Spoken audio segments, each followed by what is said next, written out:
बिस्मिल्लाहिर्रहमानिर्रहीम। अस्सलाम वालेकुम।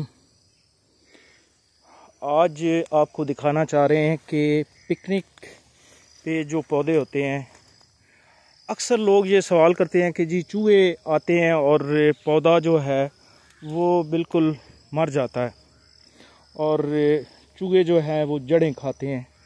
तो आज आपको दिखाते हैं कि चूहा क्या करता है और पौधा कैसा होता है। ये देखें कि यहाँ पे चूहा आया है, ये देखें। ये मल्चिंग हटा लेते हैं और नीचे देखते हैं कि चूहा क्या कर रहा है। ये देखें, ये चूहे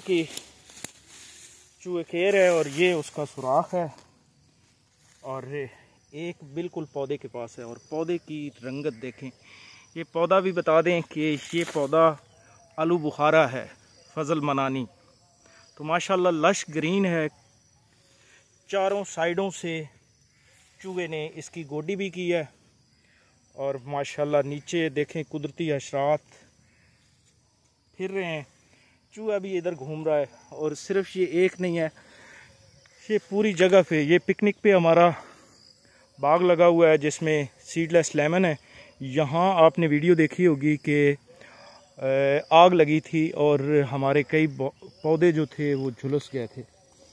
तो लेकिन जो चीज़ आपको दिखाना चाह रहे थे कि चूहा कुछ भी नहीं कहता। जब उसके लिए खुराक वाफर मिकदार में हो तो फिर कुछ भी नहीं होता। यहाँ पे हमने कुछ सफ़ेदे कटवाए हैं तो उसके पत्ते बचे हुए थे वो यहाँ पे रख दिए और यहाँ जगह जगह चूहा है। लेकिन पौधे देखें माशाल्लाह लश ग्रीन है। बहुत शुक्रिया।